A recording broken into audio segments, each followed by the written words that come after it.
Hello and welcome to Impolitics, brought to you by the Voluntary Virtues Network.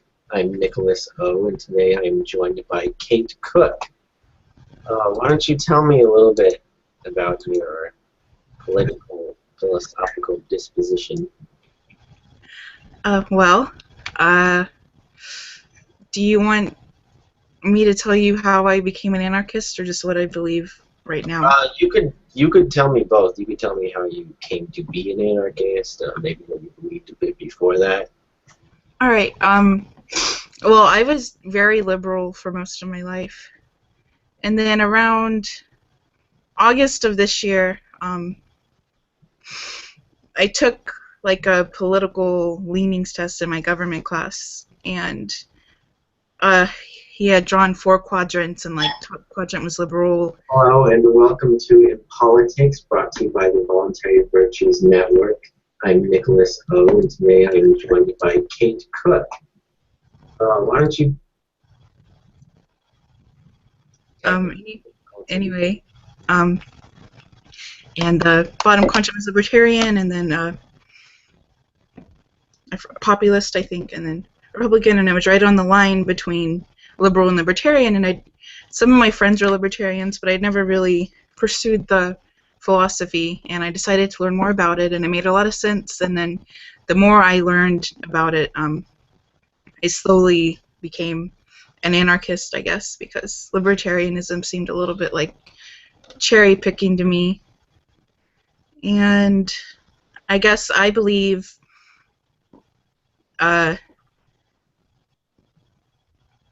the abolition of the state, and just, I guess, pretty standard anarcho-capitalistic views. So you like capitalism as opposed to... Communism, yes. Okay. Well, today I want to talk about order from anarchy. A lot of people, when they hear the word anarchy, I think some of the first things that comes to their mind is violence, immoral human interaction.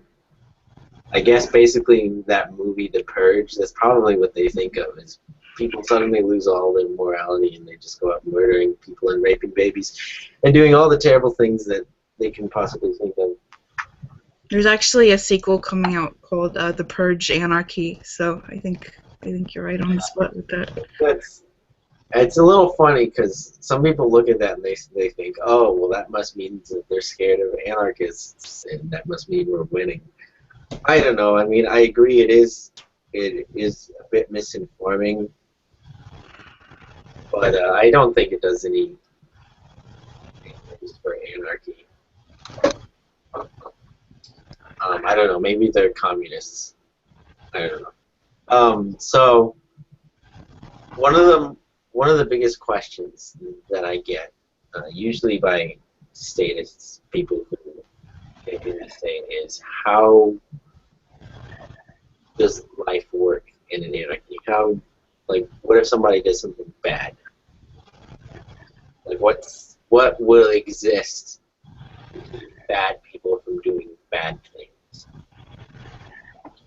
And what I like to give as an answer, I give a lot, is the possibility of private law organizations, which are basically police organizations that resemble police organizations, and they work very much like any other service that you pay for, like your cable, utilities, and you just pay for it, maybe monthly, and they protect you. They protect your assets and your best interest.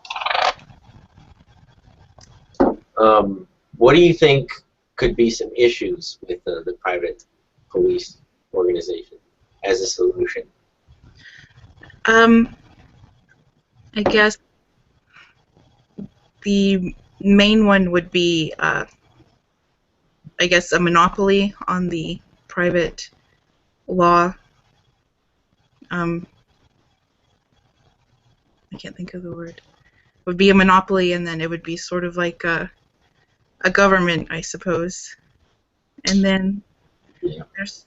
Go Oh, no, no, no, go ahead. Oh, I guess there's some minor issues like a fairness of punishment. Uh, like if two people subscribed to a different private law organization, how they would negotiate. And if someone didn't want to participate in private law, like who would pursue them if they committed some sort of infringement?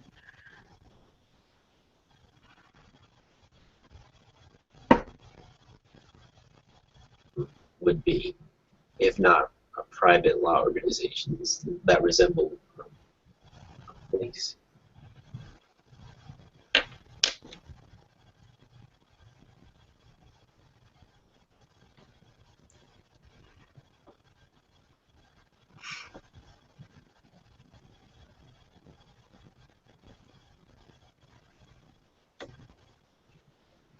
Oh, I'm sorry, did you not hear me? No. Oh, I said, what do you think would be a suitable alternative Oh, to private police forces? well, Because in a free society, you could pretty much employ any type of justice system that you wanted to, so long as you don't sign away other people's rights. With like, you can't sign up someone to subscribe to a particular court that you happen to favor. So my question is, um, what do you think would be a good solution? What do you think would be a good alternative? well, I think maybe instead of like just an all-encompassing law organization, there could be different organizations, I guess, that apply to different things. Like there would be an organization that protects your property, and I guess one that I don't know, would punish people for murdering other people or something. It would be more specific to the crime, So I like guess. a division for specialization. Yeah. Okay, that's cool. I didn't even think of that actually. That's actually, that might be a better idea than private law organizations that are kind of a one come serve all and Mhm. provide different services. Mhm. Another thing that I heard that was really interesting was the idea that maybe punishing people in some sort of institution isn't the answer, and that not punishing them at all could be a solution, which seemed kind of crazy to me because I always figured, if somebody does something bad, then they should pay for it. But I guess in certain cases, instead of saying imprisoning somebody, if you murdered somebody, then that would in itself be a punishment, because if people hear that you murder somebody, then they'll probably ostracize you from the community. Being that it's a free society, they can choose whether or not they want to sell to you. People probably won't want to interact with you because you're a murderer. Now, I'm not condoning uh, this particular absence, uh, this no punishment way of going about things, but I thought it was really interesting because I'd never heard about that before. So the way that people would go about employing institutions to protect their assets really depends upon the type of anarchist that they are. And what determines that is what they think about in regards to order and human interaction. And this depends upon their economic subscriptions. So I suppose for communists or anarcho-communists, they might subscribe to something more collective, something that I guess everyone would have to subscribe to. Uh, I don't know. What do you think about that? About what exactly? Um, Anarcho-communism, or the like a how an anarcho-communist person would prefer punishment to what be? type of system do you think they would employ? Oh,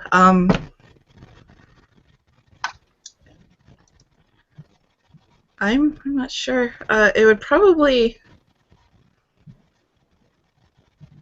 anarcho-communists, I believe, think that society should be really democratic. So it would be maybe like the court system would encompass a lot more people, like not just a jury of however many a jury is. It would I don't know, they'd put it at a public vote or something. I don't know. I think the decision for punishment would be collective amongst the society though. And then what like sentencing as well. So being proven guilty and then sentencing would be a collective decision, I think. Like the whole town would come together, or what? Yeah, I think so. Okay. I'm not an expert on that, but that seems consistent with their philosophy. Yeah, it seems really easy for ANCAPs to turn to the possibility of private police because being that we subscribe to capitalism, paying for a service like that it just makes sense. And now, how exactly should people conduct themselves in these private law organizations? Is there going to be, do you think, maybe people who offer a service to review different police companies to say, hey, will these people do a good job? Will these people do a bad job? How do you think that would work? I guess private law. I guess yeah, they would oversee police companies. So if anyone was doing shitty things, that would they'd get reprimanded or shut down. I think they'd be responsible for the sentencing and punishment, whether that's prison or some other alternative method. I think that they would have the ultimate say about the particular punishment and then the severity of that punishment. Yeah, one of the things that I learned about from another anarchist, which is something that I hadn't even conceived of before, was the possibility of labor camps. Mm-hmm. Solution to people doing nothing in prison. If you have a prison full of people and they're not really doing anything, then that's sort of it's like a waste, basically. I know the state has in the past employed very similar systems where they would have people working on like the railroads. They have them do manual labor. I think it would be really cool because not only would people who do bad things and are now in prison, not only would they be able to compensate the victims that they've infringed upon, but it could potentially help poverty in the poverty rate. I think it would be really cool if maybe people who are doing so well could voluntarily sign a contract so that they can work in these labor camps, and then they could provide them with a wage and clothes and food and a place to stay.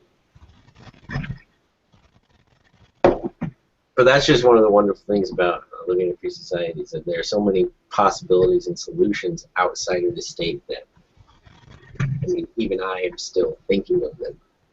And anarchists who have been anarchists for a long time are still planning these things out. So I have some questions here. So we can both answer these. Why do anarchists oppose state socialism? I'll let you have that one. Why do anarchists oppose state socialism? Yeah, why do they oppose state socialism? Well, anarchists are all about liberty and freedom, and they're against violence. And state socialism is pretty much the epitome of all of those things. It's oppressive and it's violent. And The initiation of violence is what anarchists, well, I should say ANCAPs don't like. Voluntary.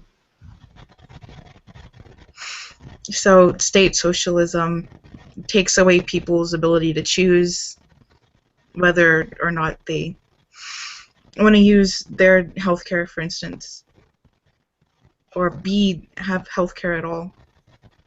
So that is why, I guess. Would you like to add to that? No, I think that's pretty good. I have more questions here. How do statism and capitalism affect society? Is that one also for me? Yeah, we'll both answer this one. You can go first. All right. Statism affects society by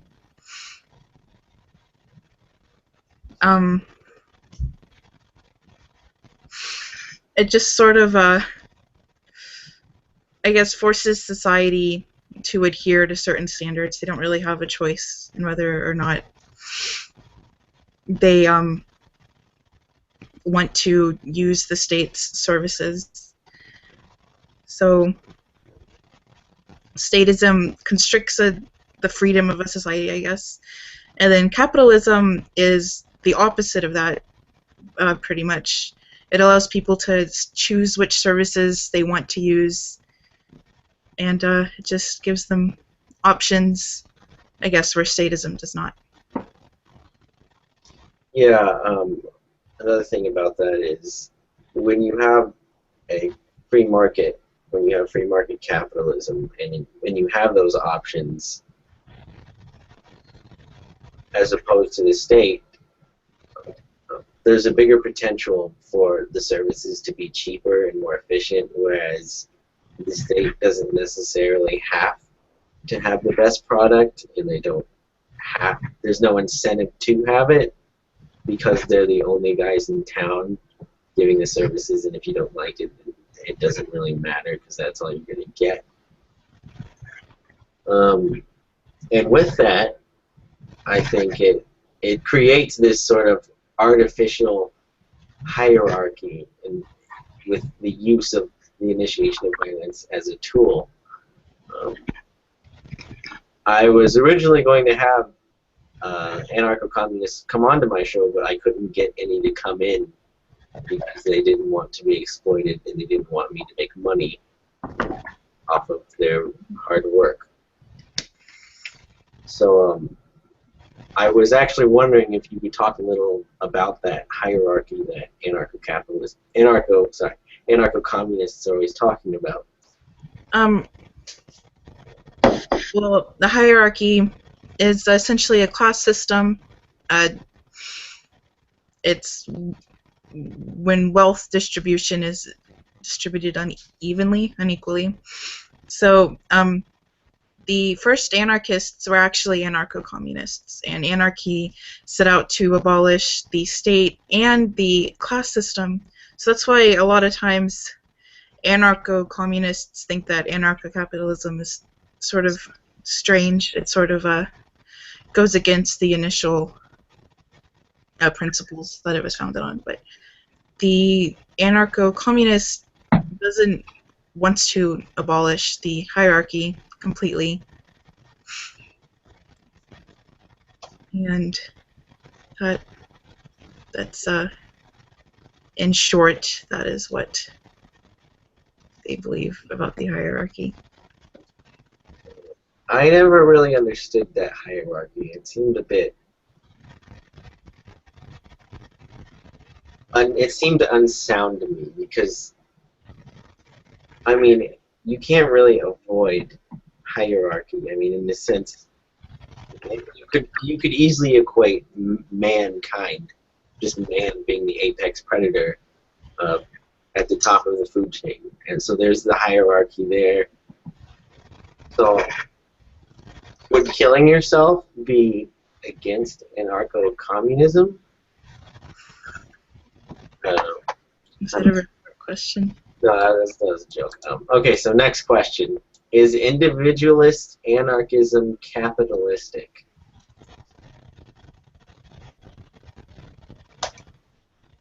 I'll let you have that one. Okay, well, I certainly think it is because it maximizes the individual liberties of a person. But I mean, if you don't believe in the notion that a human being can own private property, then I suppose it would restrict freedom in the sense that you are not free to move wherever you want because there are people that own property. So if you're an ANCAP, then the answer is yes. And if you're an ANCOM, the answer could also be. I mean, you could say yes, but then you'd be. I think you might be cherry picking a bit. Because there's the whole collective altruism that goes along with anarcho-communism that I think doesn't quite follow individualism. Alright, so the next question. Other than overthrowing the capital and government, what do anarchists need to do? You can have that one. I'd say what we need to do, first of all, the most important thing to do is just speak and get our ideas out and get people to listen to our ideas because, like you said at the beginning, anarchy has a really negative stigma attached to it. People think of, complete disorder or, punk kids from the 80s. So the best thing that we can do, I guess, is just right now we just need to speak and get our ideas out. And we have to work sort of extra hard to get people to accept our ideas because initially we have to There are these walls that we have to tear down. Yes. Misconceptions. So I guess if you're an anarchist and you want to do something, the best thing you can do is speak and be very mindful. And I would say you should be respectful because we already are sort of working against a negative stigma. So just be a good person, donate to charities and shit. Just, asshole. Yeah, and speak. That's what I would say. Be a good model and speak. Yeah, I noticed that some of my friends, or I call them my liberty friends, some of my liberty friends on Facebook are they come off really radical and kind of scary. And yeah, that. Throw these words around like slavery, and I'm not saying they're wrong. I mean, I agree with them. It's just the way that they come off. There's no way in hell that people aren't going to think that they're crazy. I mean, as unfortunate as it is, you have to be really polite when it comes to talking about these concepts to people who have absolutely no idea what anarchy is about, and you have to be really humble. And this is like, I find it's one of the best ways you can go about spreading the message of freedom. Another thing about this question, other than overthrowing the capital and government, what do anarchists need to do? Well, overthrowing the capital and the government, I don't like that word overthrowing because it implies that, I don't know, like a takeover. There's not really an overthrow so much as there is an abolishment of these institutions. And the most important thing, I think, what's more important than overthrowing the state is getting people to the proper mindset, getting people to be able to think for themselves and reason to these conclusions that the initiation of violence is wrong. Because if you just abolish the state, then people are going to resurrect a new one. That's what people do. That's what Teacher Boy's done. I mean, you can look at history, and it's a testament to the inefficiency and illegitimacy of government. That once people lose or overthrow their old government, they immediately establish a new one. And people have often called that period of time in between the old government and the new, and they call that anarchy. And I suppose technically it is if there is no present government or no body acting as a government. But I think it's a really poor example because it doesn't really do a good service to the experiment of anarchism, or what I should say more properly is anarcho-capitalism, free trade. and that is trading without violence, because violence would contradict individuals trading freely without the initiation of violence. So the most important thing is to make sure people know how to reason to these conclusions so that they don't establish a new state.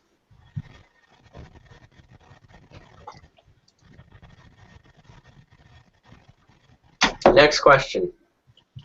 Is or could there be progressive stages to anarchy? What do you think about that? Aggressive stages? Could you define that? Is or could there be progressive stages to anarchy? Progressive stages. Could you define that, please? Progressive stages, I guess actions that could be taken to get you to anarchy. Ah, okay.